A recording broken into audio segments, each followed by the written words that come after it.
Hello and welcome. So we are on part 10 of 32 of my NFL ranking series, and for this one we have the New Orleans Saints. The Saints finished last year with 9 wins, and now with Sean Payton leaving, they find themselves back into basically almost it's not a rebuild completely, but they basically find themselves back in a rehaul of what they used to do and how they used to be.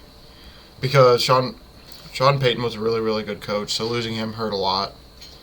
I mean, obviously you could tell, like, they lost Drew Brees and they lost a few wins here and there, but even with Sean Payton, they were able to keep it about to a 9 or 10 win season, maybe 8 at the worst. But now with him gone too, it's going to be interesting to see where the New Orleans Saints, it's going to be interesting to see where they go from here. Or there were actually some games where they looked pretty well, and like they looked like a really good team.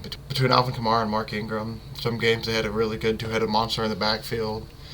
Then there were some other games where I think, the first game of the year, Jameis Winston was like 5 for 5 with like 5 touchdowns or whatever.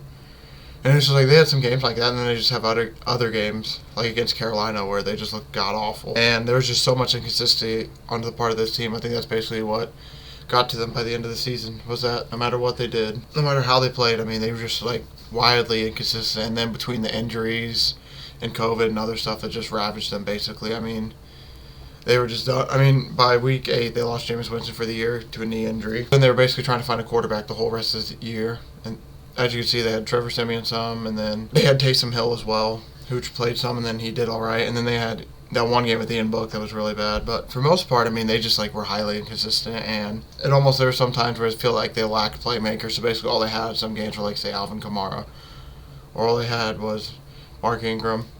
It just basically got to the point where this team had too many injuries and too many holes, and it ended up just biting them and getting back to them. Looking at their team, I mean, they still have some good names. I mean, they still have Alvin Kamara, Mark Ingram. They added Chris Olave, Jarvis Landry. So they added some playmakers into the holes they had last year, but still with this team, I just don't know. If you look at, they were still waiting for Michael Thomas to hear what's going to happen with him. I really don't know.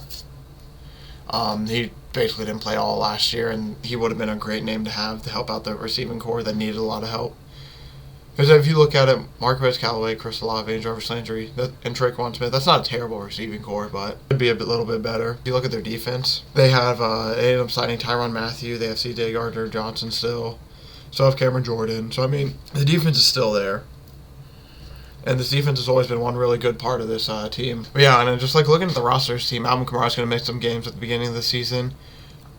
It's not said if Jameis Winston's going to be the starter or not, but if healthy, I'm assuming he is. So when it comes to this team, I think they're going to finally have one of the down years they've been looking for, because like I said, they have no more Sean Payton now. Yeah, with no Sean Payton, they lose a lot of good coaching. So it's going to be, I'm not saying the next coach will be terrible, but it's going to be interesting to see how the next coach does in comparison to how Sean Payton did. When it comes to their schedule for next year, I mean, this is another one, along with the Falcons, I would say almost. This team is just like another question mark almost, as, I mean, Jameis Winston played well last year, but you only got a small sample size, so you couldn't see how well he did throughout a whole season. And then if you look at, Kamara's going to miss a few games at the beginning of the season.